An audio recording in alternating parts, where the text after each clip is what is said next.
thing about nutrition is people have to eat every day, but answers about, like what took them so long to get started, or like what their hesitations were.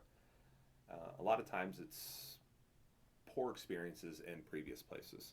So I know, and there was actually a study done about this, and I wish I had it on me, but they talk about the correlation of people who did the old rope climb in gym class.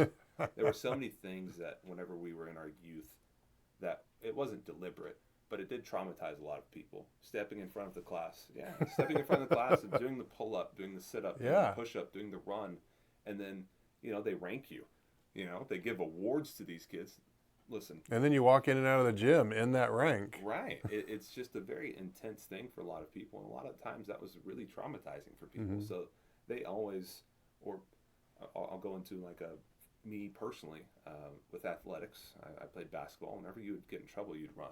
And you wouldn't stop running. And so I always, until very recently, associated running with punishment. Bad. So like my brain was like, oh no, running.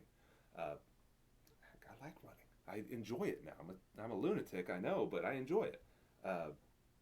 So, they struggle with getting started because there's such a negative correlation in their mind a lot of times. You'll see on TV or online somebody that is getting shamed or getting just in some way called out. And a lot of times, if you find the right gym, you're gonna find a bunch of really supportive people. Yeah. So it's hard for people to get into doors, but whenever they do come into the human interaction, it usually turns out pretty good. So that's probably the thing that I would find that is, makes most people hesitate. Is that fair? Yeah, absolutely. It's also, one more thing is, there's the old sayings about, what's the best way to eat an elephant? It's a really overwhelming thing to eat, a little at a time, like being able to have that mindset of just taking a little at a time and just carving that little bit off each time, whether it's, I've legitimately had people tell me stories that, I've been wanting to do this for years.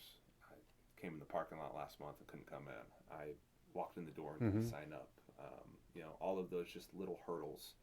And sometimes if those are your victories to getting you to a healthier lifestyle, it's freaking huge. Then good job. That's the progress you need to make. Exactly. So that was your bite of the elephant. So, yeah, it's just about changing your mindset, how you're looking at the world.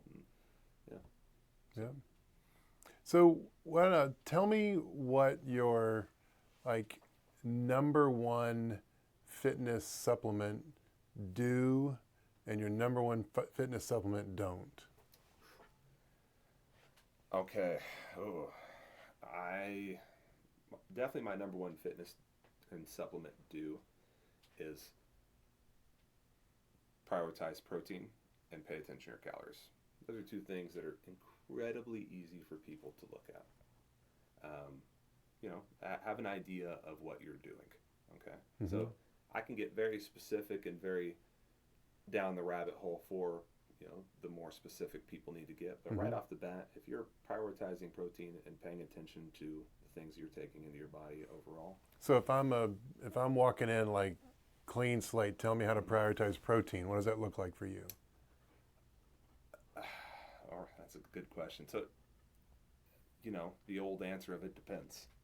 So it definitely depends on who the person is. So if somebody comes into me and let's say they're vegan,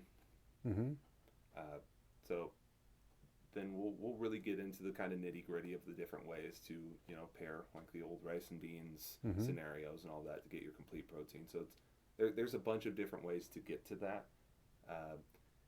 It would depend on where you are to know where to meet you. So if what I have people do the first time I meet with them nutritionally, I legitimately don't get into specific do's and don'ts. I don't think that that's my place. I'm a trainer.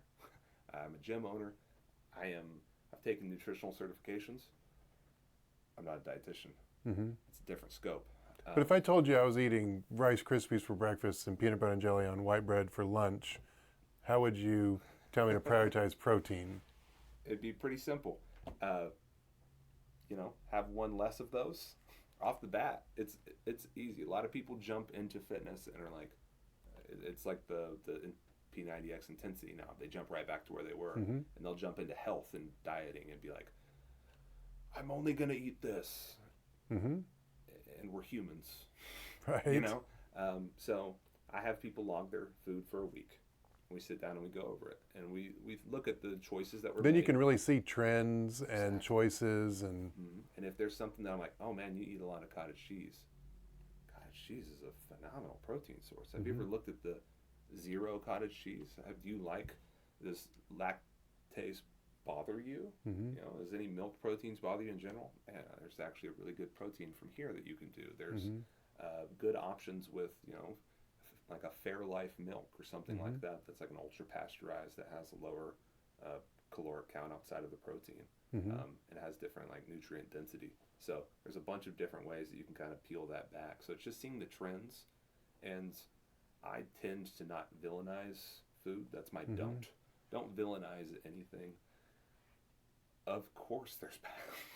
I'm going to immediately say after, of course there's things that are probably bad. There are. But if what gets you up in the morning is that Three Musketeers you're going to eat at lunch, and you do everything else great, Then And then let's work on some other things. we can equate for Three Musketeers. Man. Right. So the people that just hard demonize something is my don't, for sure, in the fitness world, because it's life. It's hard. It's a spectrum, and it's about just getting that little bit healthier. So I love that. That's one of the things I got marker boards in all my rooms, and I draw 0 and 100%, and I'm like, that's what we're doing next. We're not doing that. Yeah. We may never get to that. You don't get gold stars for getting that. Right. We're going to do this, and then see how you feel and see what you can sustain. Yeah. I actually say the gold star thing a lot. I probably picked that up from you too. So I probably did.